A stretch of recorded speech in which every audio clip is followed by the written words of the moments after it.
ভেসে যাচ্ছে। সেই মহারাজ প্রজাদেরকে এত ভালোবাসত, তাকে কেমন করে মৃত্যু সংবাদটা দেবে?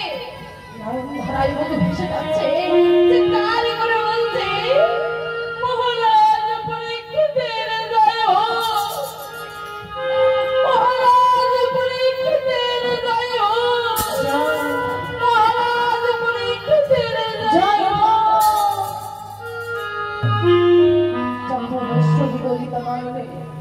বলছেন তখন পরীক্ষিত মহারাজ সম্মুখে এসে বলছে, মুনিবার, ও মুনিবার, এত সকাল সকাল আমার বাড়িতে আগমন, আমার আজ পরম সৌভাগ্য।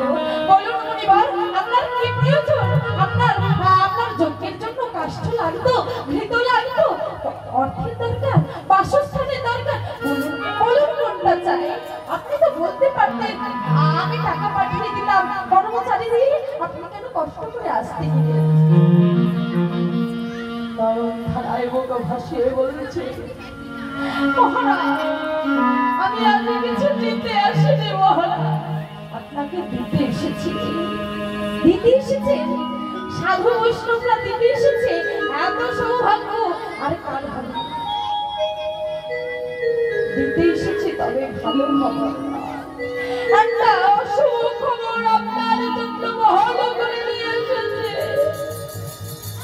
অশুভ খবর? সাধু গুরু বৈষ্ণবদের অশুভ সংবাদ শুভ সংবাদে পরিণত হয়ে যায়। বলুন বলুন, আপনি কি সংবাদ নিয়ে এসেছেন? মহারাজ, 7 দিনের মধ্যে তখন ধ্বংসকে আপনার মৃত্যু অনিবার্য।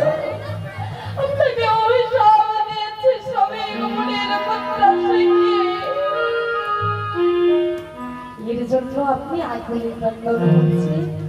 বাবা কত বড় কথা বলে গেছে, এর জন্য আপনি আকুলি ক্রন্দন করছেন?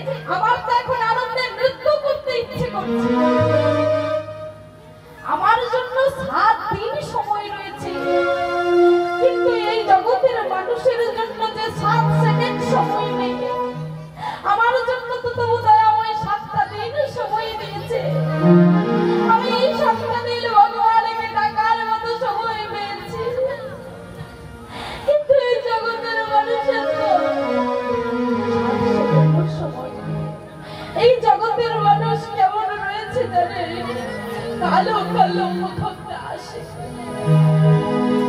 একটা মৃত্যু আসন্ন মুখে, সাপের চেহারা মধ্যে, সাপের মুখের মধ্যে,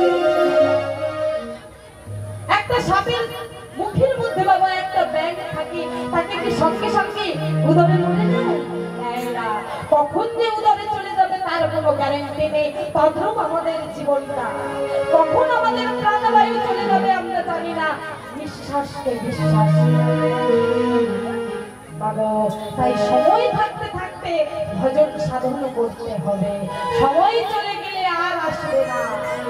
এখানেও বাবা একটা তত্ত্ব লুকিয়ে রয়েছে।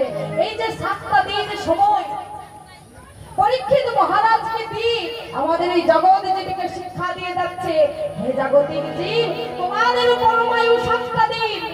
কেন?